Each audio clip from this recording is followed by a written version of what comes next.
Wait చేశాడండి ఆయన. ఎప్పుడు వెళ్ళాలి, ఎప్పుడు వెళ్ళాలి, ఎప్పుడు వెళ్ళాలి, ఎప్పుడు వెళ్ళాలి, ఎప్పుడు వెళ్ళాలి, ఎప్పుడు వెళ్ళి వాళ్ళని తీసుకొని రావాలి నా దగ్గరికి, నేను ఉండలేకపోతున్నాను. I want to bring them to my home. I want to bring them back to my glory. నేనిచ్చిన మహిమను వాళ్ళు పొందలేకపోతున్నారు. ఇచ్చాను, దగ్గర పెట్టాను వాళ్ళకి, కానీ పొందలేకపోతున్నారు. So I myself will go down. నేను వెళ్తా. వాళ్ళు ఏ స్థితిలో దిగజారిపోయి ఉన్నాడో మానవుని మనస్సు చాలా బలహీనమైనదండి. చాలా త్వరితంగా తొట్టిల్లిపోతాం, చాలా సులభంగా మనసు చెడిపోతుంది. అవునా? నువ్వెంత కష్టపడి మనసును నిలబెట్టుకున్నా జస్ట్ తొలగిపోతుంది. That's common. ఎందుకంటే మన మనస్సు అలాంటిది. ప్రభువు లేనప్పుడండి, ప్రభువు లేని జీవితం అండి అది. కానీ once he enters into our heart, he'll make everything bright and shine. He'll make everything arise and alert. మన హృదయము అలర్ట్ గా ఉంటుంది. ఓ that devil, that evil is coming. So back off. Shield yourself. మీరు తాబేలుని చూసారు ఎప్పుడైనా? చూసారా? టార్టాయిస్ చూసిన వాళ్ళు చేతులు ఎత్తండి. హల్లెలూయా. ఏం చేస్తుంది అది? మొన్న మేము ఒక తాబేలుని చూసాము. ఏం చేస్తుంది అది? నువ్వు దాన్ని పొడిచే కొలది ఏం చేస్తుంది? పగలగొట్టలేవు. పగలగొట్టలేవు. అది సేఫ్ అనుకున్నప్పుడు తొంగి చేస్తుంది బయటకు వచ్చి. Okay, it's safe. దేవుడు మన హృదయాన్ని చాలా ప్రేమిస్తున్నాడండి. అది ఒక మనిషి గ్రహించిన దానికంటే ఎక్కువ అండి. దేవుని ప్రేమ చాలా గొప్పది. పాతాళ ఊబిలో ఇరుక్కుని పోయి పాతాళపు బరువుతో అణగద్రొక్కబడి ఎక్కడో ఉన్న నిన్ను మనం వెతుకుతాం కదా బట్టలన్నిటిలో.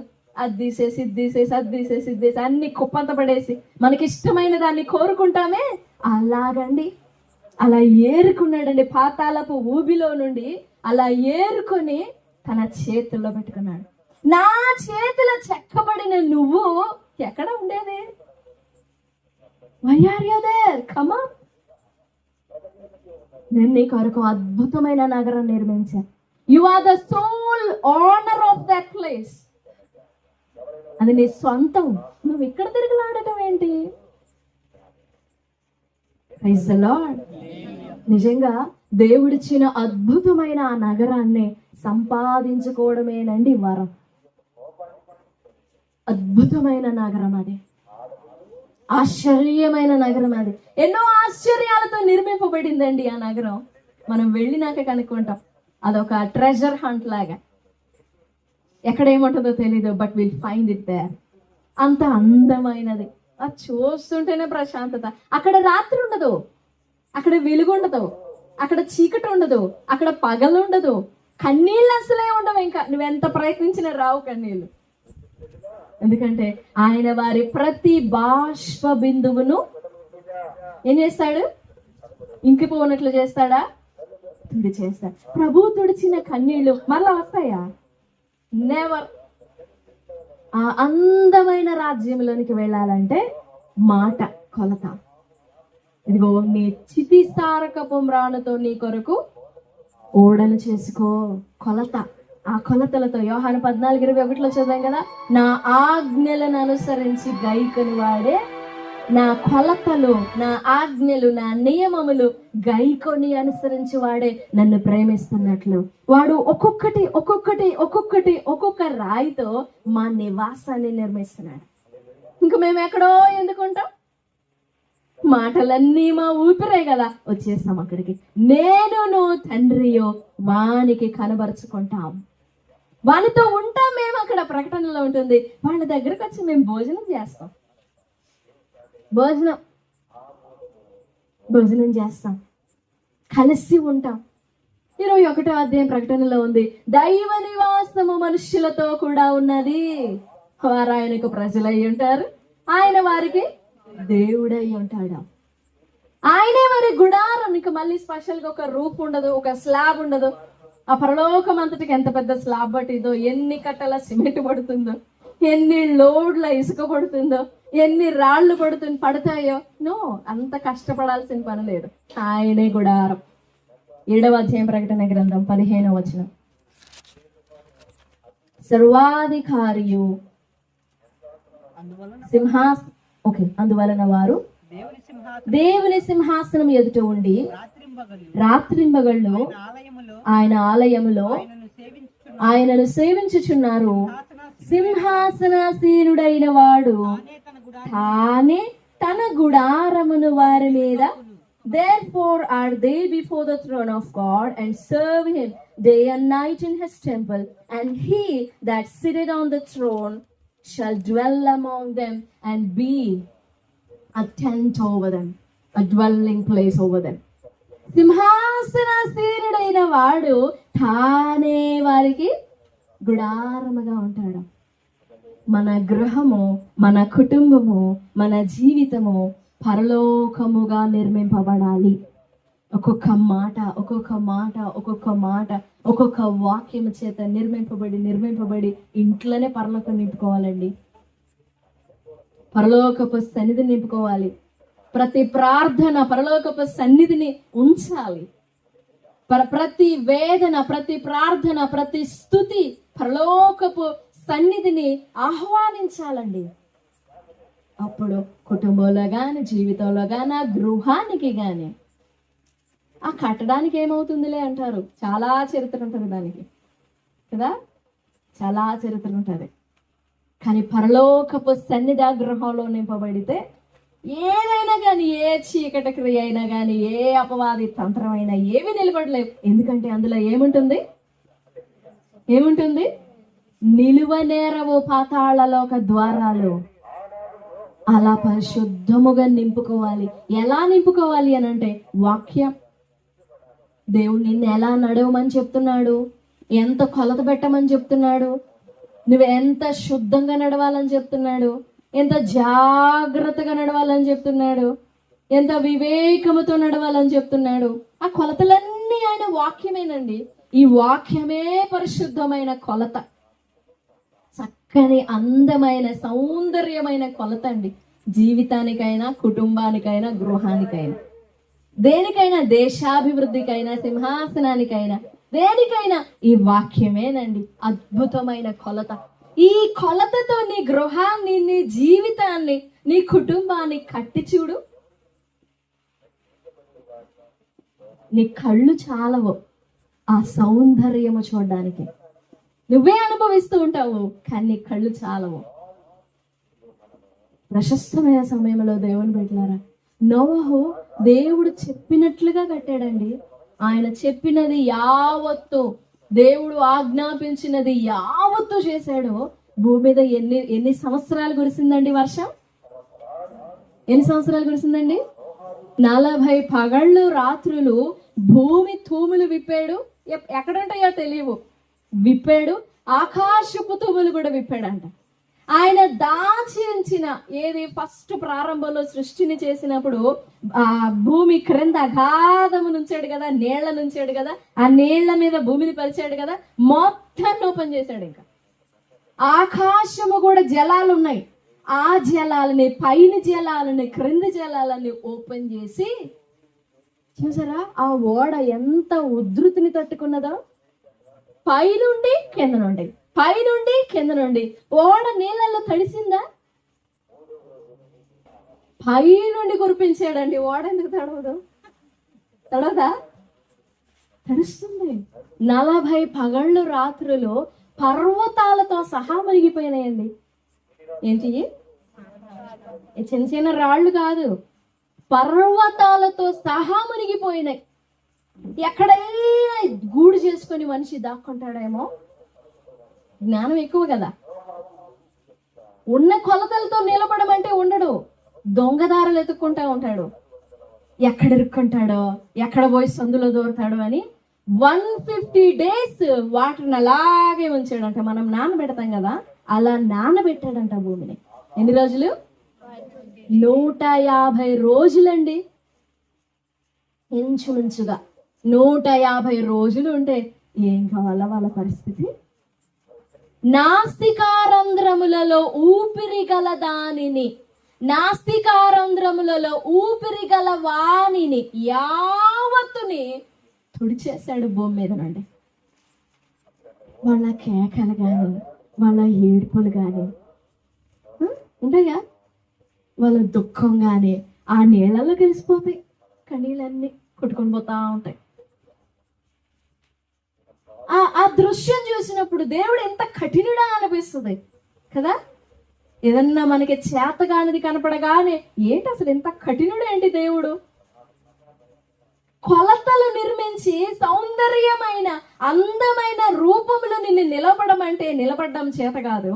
ఆ కొలతలను దాటిపోయి నువ్వు ప్రవర్తించినప్పుడు నీకు కీడని మరలా నిన్ను లాగి లోపలికి తీసుకురావడానికి నీ మీద కోపడితే మళ్ళీ దేవుని మీద కోపం.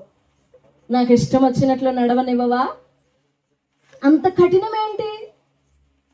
ఎందుకు అంత కఠినము అనంటే, ఓడను ఎన్ని సంవత్సరాలు కట్టాడండి నోవహు? 1 పెద్దగా చెప్పండి, పొద్దున్న చెప్పుకున్నాం కదా. ఎన్ని సంవత్సరాలు? 120 సంవత్సరాలండి. 1 సంవత్సరం కాదు, 10 సంవత్సరాలు కాదు. ఎన్ని సంవత్సరాలు? 120 సంవత్సరాలు 3 అంతస్తులు కలిగిన ఓడను నిర్మించాడండి నోవహు. నోవహు పలానా ఊరిలో, పలానా వీధిలో, పలానా నోవహు ఏదో ఓడ కడుతున్నాడంట, బుద్ధి లేనివాడు. 120 సంవత్సరాలు కడుతున్నాడంట. వింత చూడడానికైనా వెళ్ళుండరా? నేట మునిగిన వాళ్ళందరూ చూసే ఉంటారు ఆ ఓడని, ఖచ్చితంగా చూసి నవ్వుకొని అంటారు, పిచ్చోడు ఏంటిది. ఆ కష్టం ఏందో, మంచి ఇల్లు కట్టుకుంటే శాశ్వతంగా ఉండకపోయిందా? సరే ఇల్లు మునిగిద్ది అనుకో, రాళ్లతో కట్టుకో మునగకుండా. ఎన్ని మాటలు మాట్లాడుంటారు నోవహు గురించి. ఓపికతో, ఓర్పుతో, ప్రేమతో 120 సంవత్సరాలు ప్రకటించాడు సువార్త నోవహు ఆ తరము వారందరికీ. రక్షింపబడిన వాళ్ళు ఎంతమంది? జనాలు కనపడరేంటి అని అంటే, ఆ తరము వాళ్ళందరికీ ప్రేమ సువార్త తెలియజేస్తే ఎంతమంది విన్నారు? ఎంతమంది విన్నారు? 8. ఒక భార్య, నోవహు భార్య, 3 కుమారులు, వాళ్ళను వివాహం చేసుకున్న కోడళ్ళు, అంతే. మొత్తం 8 మంది. వీళ్ళు మాత్రమే విన్నారండి. వీళ్ళు మాత్రమే ఆ ఓడ కట్టడంలో, నిర్మాణంలో సహాయపడ్డారు. మా నాయన అంటే ఏదో వయసు అయిపోయింది, ఆయన ఏదో చేస్తా ఉంటాడులే, మరి మా జీవితం నేను చూసుకోవద్దా? మాకంటూ ఐడెంటిటీ మేము సంపాదించుకోవద్దా? ఇంకా ఆయన చేసిందే మేము చేస్తూ బతకాలా? మాకంటూ స్పెషల్ ఐడెంటిటీ వద్దా అని తొలగిపోయిన వాళ్ళు కాదు వాళ్ళు. 120 సంవత్సరాలు నోవహు కడు జాగ్రత్తతో దేవుని కొలతలను నిర్మించగా తండ్రికి విధేయులుగా లోబడ్డారండి. 120 సంవత్సరాలు ఆ యవ్వన కుమారులు. అందుకే ఆ ఓడలో వారిని భద్రంగా సేవ్ చేశాడండి దేవుడు. పర్వతాలు మునిగిపోవచ్చు, కానీ నువ్వు కట్టావే నీ గుడారము, నువ్వు కట్టుకున్నావే దేవుని కొలతతో, అది మాత్రం మునిగిపోదు. అది సత్యం, అదొక వాస్తవం అంతే, నగ్న సత్యం అంతే. నువ్వు దేవుని కొలతతో కట్టావు కాబట్టి మునిగిపోవు. నువ్వు కొంచెం 1 ఇంచి ప్రక్కకు పైన మునిగిపోతావు. నానిపోయిందండి అది. ఆ చెక్క నానదా? నానిపోతుంది. మొత్తం పెళ్ళి ఊడొచ్చేస్తుంది. ఒక్కొక్క లేయర్ ఊడొచ్చేసింది. కానీ చెక్క చితిసారకపు రాయి కాదు, మ్రాణు ఆ ఓడని నీళ్లలో తేలి ఆడునట్లుగా చేశాడు.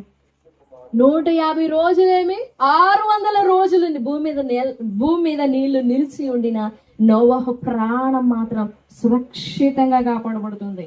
వరదలు వచ్చి కొట్టని, తుఫాన్ వచ్చి కొట్టని, ఏదైనా వచ్చి కొట్టని, ఆ ఇల్లు మాత్రం కూలిపోదండి. ఎందుకంటే దేవుని ఏర్పాటులో నిర్మింపబడినది, దేవుని పోలికలో, దేవుని ఆజ్ఞలో, దేవుని కొలతల చేత నిర్మింపబడినది. అది భూసంబంధమైన కట్టడం అలా శాశ్వతంగా ఉంటది అని బైబిల్ చెప్పదు. భూ సంబంధంగా నువ్వు కట్టడం శాశ్వతంగా ఉంటుంది. జీవితమైనా గృహమైనా ఏదైనా భూ సంబంధంగా నువ్వు కట్టేది శాశ్వతంగా ఉంటుంది అని మాత్రం చెప్పదండి బైబిల్. పరిశుద్ధ గ్రంథము చెప్పేది భూ సంబంధమైన సంగతులని గురించి కాదు, పరలోక సంబంధమైన నీకు తెలియని జీవితం గురించి చెప్తాది పరిశుద్ధ గ్రంథం. ఆత్మ సంబంధమైన సంగతులను చెప్తాది పరిశుద్ధ గ్రంథం. నోహుకు తెలీదు జలప్రళయం వస్తుందని చెప్పాడు, కానీ అసలు ఆకాశంలో నుండి నీళ్ళు ఎలా వస్తాయి? అసలు ఆ టెక్నాలజీయే తెలీదు నోవహుకి. ఆకాశం నుండి వర్షం కురుస్తుంది, వర్షమే తెలియకపోతే జలప్రళయం అంట. దీన్ని ఎలా నమ్మాలి? కానీ 120 సంవత్సరాల దీక్షతో నిర్మించాడు ఆ ఓడ. 120 years of concentration of God's word, on God's word. Concentration అండి. అన్ని సంవత్సరాలు పట్టిందా అని అంటే దేవుడు అలా చేశాడు మిగిలిన శేష జనాంగం కోసం. మారతారేమో.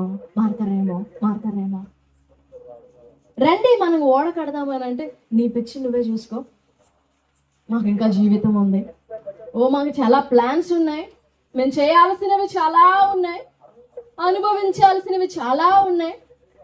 తీరా దేవుడు సమయం వచ్చినప్పుడు ఆ ఓడ తలుపును బిగించినప్పుడు అప్పుడు కేకేస్తున్నారు. నోవహు పేరు స్పష్టంగా పలకడం అప్పుడు వచ్చింది. ఎక్కడ ఒక ఇంచు తప్పుగా పలికితే వినపడదేమోనని జాగ్రత్తగా నోహా, హిబ్రూలో అండి నోహా, మన తెలుగులో వచ్చేసరికి నోవాహు, ఇంగ్లీష్ లో వచ్చేసరికి నోవా, స్పష్టంగా పలికి ఉంటారు. అట్లా వినపడుతుందేమో. నోవా నోవా తలుపుది మా తండ్రి తలుపుది. నేను కాదు బిగించింది, దేవుడు బిగించాడు. దేవుడే బిగించాడు, దేవుడే తీయాలి తలుపు. దేవుడు వేసిన తలుపును తీయలేంగా. ఎంత అద్భుతంగా కాపాడబడ్డాడో నోవహు. నీ కొరకు ఓడను చేసుకో అన్నప్పుడు నోవహు ఎంత విధేయతతో ఆ మాటని పర్సనల్ గా తీసుకున్నాడు. నీ కొరకు ఓడ చేసుకునుము అన్నప్పుడు అది నోవహుకు వ్యక్తిగతం. కానీ ఎప్పుడైతే ఆ మాటని, ఆ ఆజ్ఞని, ఆ వాక్కును, ఆ కొలతని నోవహు నిర్మించడం ప్రారంభించాడో ఆ నిర్మాణములో ఇప్పుడు భూమి మీద నాసికారంధ్రములలో జీవము కలిగిన జంతువు గాని, పక్షి గాని, మనిషి గాని నోవహులో భద్రపరచబడిన వారే. ఒక చిన్న మాటకు లోబడినందు వలన ఎన్ని తరాల వాళ్ళ సేవ అయ్యారు తెలుసా నోవహులో. Praise the Lord, hallelujah. చెప్పినప్పుడు నీ కొరకు ఓడ చేసుకున్నప్పుడు అది personal. But when he obeyed that and when he started to build it became over universal, whole universe. ప్రపంచం కాపాడాడండి నోవహు. ప్రపంచం ఒక్క కుటుంబం కాదు, కళ్ళకు కనపడింది కుటుంబం ఒక్కటే. ముగ్గురు కుమారులు, 4 స్త్రీలు, 4 పురుషులు, 4 స్త్రీలు ఆ ఓడలో.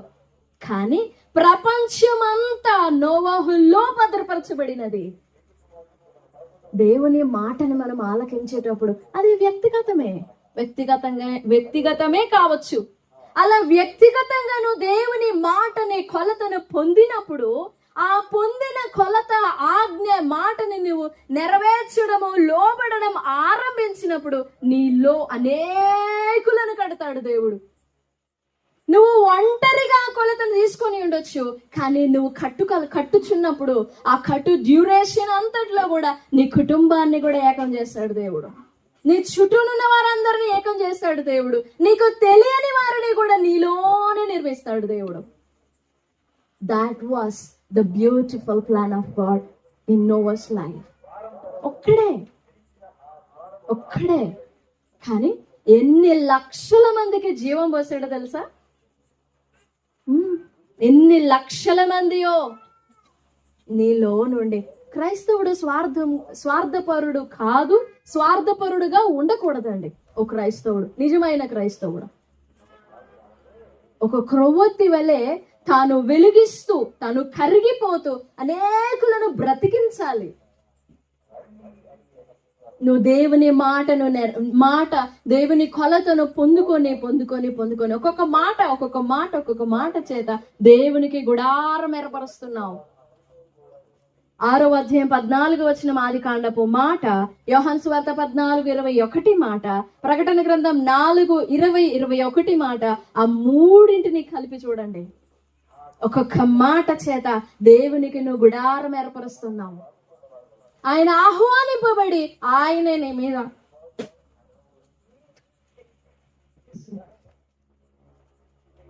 నీ మీద గుడారముగా కప్పబడతాడు. నీ మీద ఆయన గుడారం అవ్వాలి.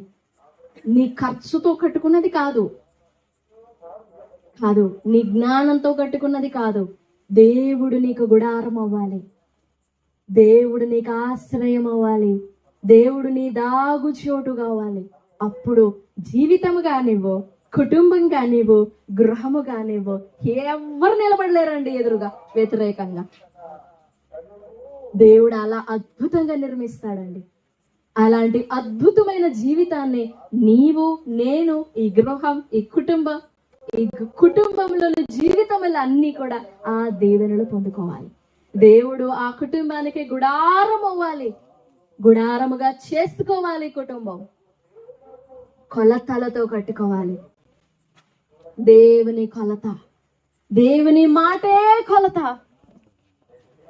దేవుని మాటే కొలత. దేవా, నాకు 10 మూరలు సరిపోతుంది కదా, ఎందుకు నాకు 30 మూరలు? No, don't question that. You don't know what's going to happen. తర్వాత ఏం జరుగుతుందో తెలియదు. దేవా, నాకు చాలయ్యా అనొద్దు, నాకు సరిపోదయ్యా అనొద్దు. He knows what's enough for us. సరిపడునది ఎంతో, ఏంటో, ఏదో ఆయనకు తెలుసు. ప్రభు సన్నిధిలో వేడుకుందామండి. దేవా, నా కుటుంబం, నా జీవితం, నా గృహం నీ గుడారముగా నిర్మింపబడాలి. నీ గుడారముగా నిర్మింపబడాలి. నీ పరలోకపు సన్నిధిని ఈ భూమి మీద నా కుటుంబానికి నేను పరిచయం చేయాలి. నేను రుచి చూపించాలి. అలా రుచి చూపించు పరలోకాన్ని. ఆ పరలోకపు రుచికి ఆకర్షింపబడి వస్తారు. పరలోకం రుచి చూపించకపోతే ఎట్లా? తెలియాలి కదా, రుచి చూపాలి. ఇది పరలోకపు సన్నిధి. మాటలలో పరలోకపు సన్నిధి, క్రియలలో పరలోకపు సన్నిధి, నడవడికలో పరలోకపు సన్నిధి, ఆలోచనలలో, నడతలలో, మార్గములలో పరలోకపు సన్నిధి కనపరచాలి. పరలోకమే నివసించాలండి. అప్పుడు ఆ గుడారం నీకు కనపడుతుంది.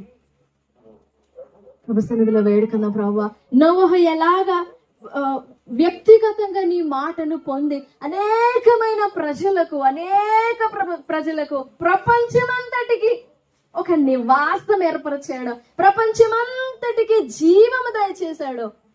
నన్ను, నా జీవితాన్ని, నా కుటుంబాన్ని, నా గృహాన్ని అనేకులకు జీవం పోయినట్లుగా మాకు సహాయపడండి.